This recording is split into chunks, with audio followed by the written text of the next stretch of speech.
You're watching the program that identifies market trends, provides insightful analysis, and reliable research. Key elements to help you profit from the pros. Profit from the Pros is brought to you by Zacks Investment Research.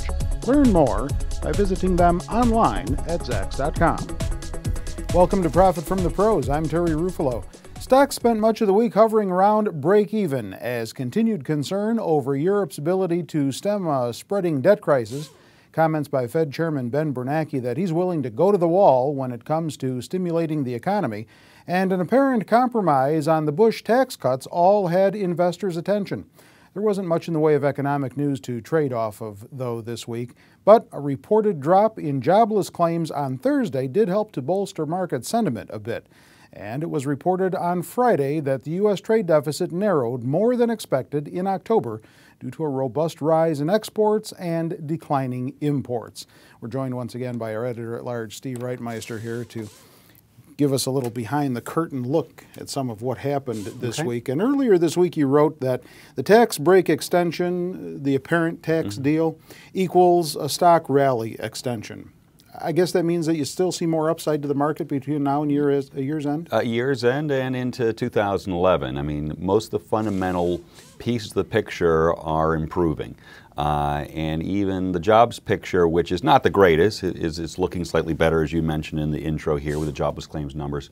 So the tax cut extension that is going to be passed soon enough, that's just another reason to feel positive about what's going on, because it will, instead of taking money out of the hands of taxpayers, it will continue to be a boon for the economy. Not a boon, but it will continue to be a positive for the economy. So is the struggling jobs recovery still then the one major market headwind? Yeah, that and deflation are the two things that hang out there as some real boogeymen, and it would be hard to believe in the economic recovery unless those things start improving. So the jobs picture over the last month or so, at least in the jobless claims reports, has shown signs of improvement that should start showing up in the monthly report. Certainly did in the November version of that, but I think soon should. So if we see that improving, that means more income in the hands of the U.S. populace, should equal more spending, equals a better GDP, equals higher corporate profits, equals higher stock prices. All right.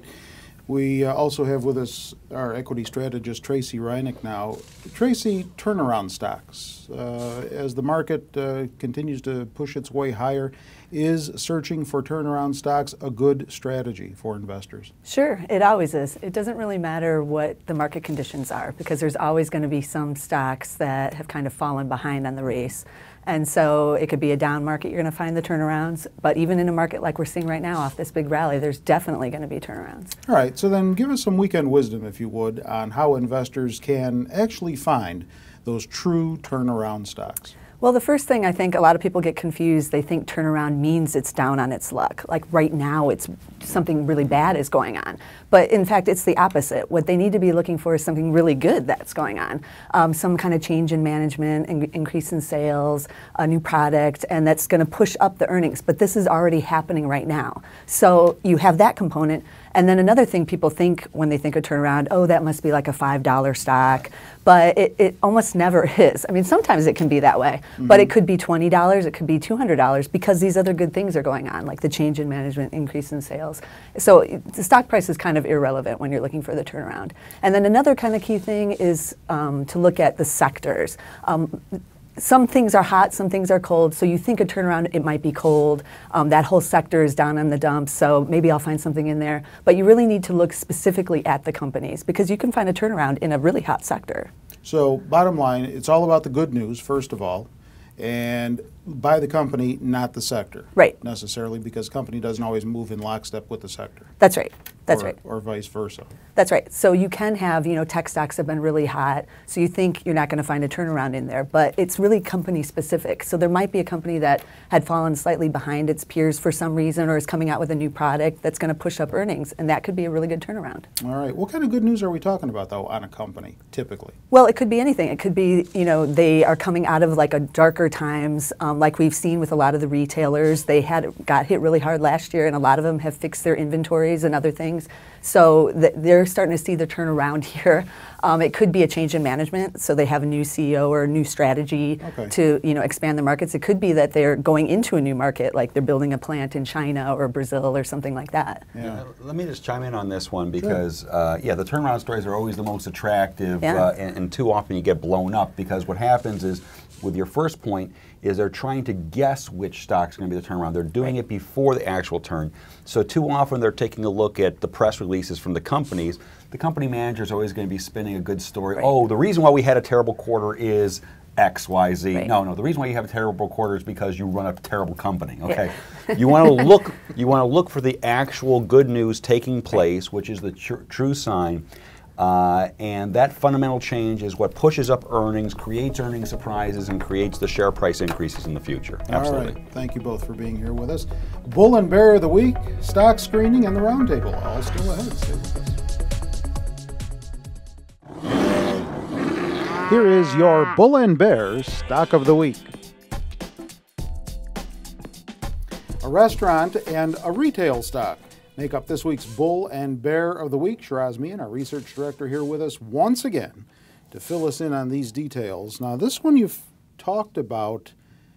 Has it been a bull before, Chipotle Mexican Grill? It may have been. Okay. CMG, the ticker symbol. That's right. I know you and I have talked about this in the past, maybe not here. What makes this the bull? Two main reasons, Terry. Number one, a very impressive sustainable growth story, perhaps the most unique in the entire space. And secondly, the company's ability to squeeze more margins out of an otherwise already quite profitable operation. So just a little bit on the growth momentum that Chipotle has. The company has about 1,000 restaurants in the U.S., primarily in the U.S. right now, and they are growing at about 130, 135 on an annual basis. They had a very minor interruption in their growth trajectory during the downturn, and the growth has resumed again. They're going to add about 125, 130 this year, another 135 range next year. Long term, the growth momentum could grow as much as 15, 16% on a unit basis. And it's not just the number of restaurants that is driving the top line growth. The same store sales, which basically compares the sales at the same unit from the preceding year, they have been running at enviable rates for the space, in the vicinity of about 10% for Chipotle. And again, a very sustainable growth rate. And they have a debt-free balance sheet. That's right. They have an impressive balance sheet. They're expanding into Europe. They are opening up an Asian restaurant concept in the U.S. as well. So overall, a very impressive growth story. The margins are looking up, and the estimates are going up. And we have seen in our research that when estimates go up, the stock continues to move up along with it. All right. That retailer I was talking about is Central Garden and Pet Company, CENT, the ticker symbol on the NASDAQ. Well, you come up with some winners every once in a while. I have never heard of this company. Is this a bricks and mortar retailer? Yes, it is. This is about $1 billion in market cap. They have primarily two businesses, as the name implies, gardening and pet. And it's pretty much evenly split. About 55% is pets, 45% is gardening. The problem lies in the gardening side of the business. It's the challenged retail consumer environment and more competitive pressures for better placed and better positioned peers that are eating into the grass and the wild bird feed category that have been kind of the growth categories for this company for a long time. In the past, this company was more a distributor of other companies' products, but over the last few years, they have moved to their own branded products. And now those own branded products, which are more premium, more pricey, they're accounting for about 80% of their sales. And we think that the issues which force them to have lower than expected results in the recent quarter, those issues remain and will keep the stock under pressure. All right, thanks for that. We're screening for stocks once again. Up next. Screen of the Week, an overview of a timely strategy aimed at helping you become a more effective stock screener. New analyst coverage is what we're screening for this week with our screening expert, Kevin Matris, who joins us once again. Now, I know you've written about this in the past, right, on websites and stuff. Right. I don't know that you and I have talked about this personally, so I will view this as an opportunity to learn something here. Right. It's the first time. This is an exclusive, Terry. Right. But I wanted to talk about this today because a lot of investors out there are trying to look for an edge in order to find the next hot stock. Mm-hmm. And I think this is a unique way to do it. And I think whether you are an individual investor or an institutional investor, everybody likes seeing a stock that they are in get upgraded. Moreover, people love seeing a stock that they are in get new analyst coverage. I think that is always a dynamic thing for a stock. I think it's an exciting thing for a stock, and that's what we're going to be focusing on today. All right, so why is this important? Well, one of the things that generates analyst coverage really is investor interest. I mean, how else can you explain the increased coverage for a company like Google, who's only been a public company for 5 years, and a company like GE, who's been around for 40? Google has, I think, 37 analysts covering it. GE has only 16. What's interesting, though, is that it is investor interest and really the stock's performance at times as well that does generate this. And as new coverage is initiated, it becomes more visible, which in turn means potentially more demand and then higher prices. The interesting things, though, is that when an analyst, decides to give new coverage, normally it is with a bullish slant. Why even bother writing a report on a company nobody is looking at just to say it stinks? And oftentimes for an investor, it is just that one extra analyst's coverage that can give them the confidence to start building a position, and that's why this is so important. All right, so how does a person use this? Well, the way I use it is I like to look for companies whose analyst coverage has increased over the last 4 weeks, and all you really have to do is look at the number of analysts covering the stock now in comparison to how many analysts were covering it 4 weeks ago. Once again, an increase in coverage is bullish in general, whereas a decrease in coverage is bearish. But I would also say, too, try to find companies where there is, maybe no analyst covering it, and then they finally have somebody covering it, or they had minimal coverage at best, and then that increases. If you go from 25 analysts to 26 analysts, that 26 analyst isn't really discovering anything new. So going from a small number to an increased number is usually going to have the biggest impact. All right, makes sense. Parameters, please. Yeah, what we're doing today is, here's the 3 key things. For this one, I'm looking for companies where the number of broker ratings 4 weeks ago, or the number of analysts covering it 4 weeks ago, was less than 4. Now I want to see the number of broker ratings, or the number of brokers covering it, to be greater than or equals to 5. But also, too, I want to make sure that the average broker rating now is less than the average broker rating from 4 weeks ago. So this way, you're showing that it is improving. All right, a couple of stocks that came through. There was about, I think, 16 stocks on the screen this time. Here's 5. I've got Spansion, Dolan Company, GeoKinetics, Jazz Pharmaceuticals, and Madison Square Garden. And what's interesting is that 3 of those companies I have never heard of before. So if you run the screen consistently, you'll often find stocks that you've never heard of before, and this is an exciting way to build a watch list. All right, do you own any? Nope. All right. We are going to move ahead to the round table. Stay with us.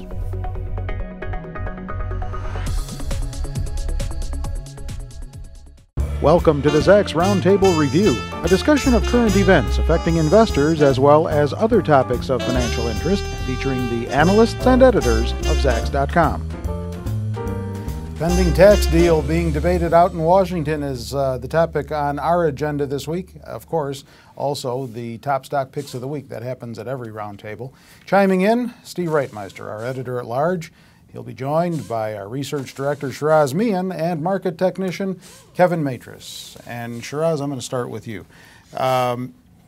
This appears to be good for the consumer. If these tax cuts stay in place for another 2 years, probably another stimulus here, right? Yes, you could say that. I would look at this quote-unquote deal and divided into two parts. So one is the extension of the so-called Bush tax cuts, Right. and the macroeconomic impact on growth numbers, on employment numbers, on consumption numbers next year, in terms of forecast, will be minimal at best. Almost everybody on the street had been factoring some version of these extensions into their models, so it will have limited impact on upward revisions to GDP growth rates, consumption, and the like. But there are two other parts to the deal.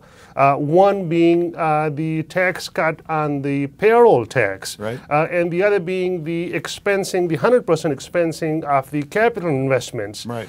Which could give a positive jolt to the economy, and that could produce some positive growth. So you add that to the $600 billion Fed bond purchase program, which is a monetary stimulus, and then you add this tax cut, which puts more money into consumers' pocket and which encourages corporate investments. And yes, you have a good mix of fiscal and monetary stimulus hitting the economy in 2011. Okay, Kevin, given what he said, all of those components, we'll throw in there a grab bag of tax credits for college tuition, because I've got a kid in college.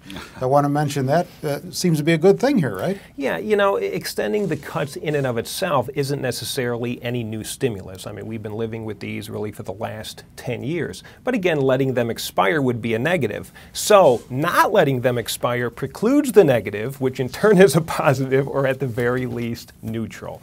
But yeah, I agree with Shiraz. You follow me on that, right? Boy, and that scares me. but that is the way it is. But what's interesting is that I absolutely agree with Shiraz, because the bonus or the stimulative stuff is really coming from all of the extra things, such as a cut in payroll taxes, all of these tax credits for businesses and these other things. So that in and of itself is going to be a benefit. However, I don't think this is some huge windfall. They said, I believe it was the CBOE, they projected that between when that happens and the end of 2011, they said at best it's going to shave off maybe a half a point to maybe a full point off of unemployment.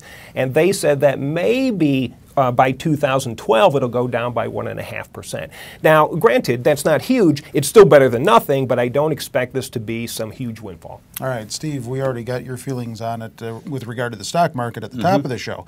Along those same lines, dividends seem to be making a comeback, stock dividends. Might this deal help encourage companies to, even more companies, to increase dividends or initiate dividends? Well, if you take a look at one thing, which is that for 30 years, bond rates have been coming down, which has been a safe haven for folks to get that income, and also because the bond rates have come down, that their bond funds have increased in value. But now that looks like it might be turning back around. So people who sought safety in bond rates will now be taking a look at their portfolio returns and say, oh, I can actually lose money in bonds? I didn't know that could happen. Yeah. Okay.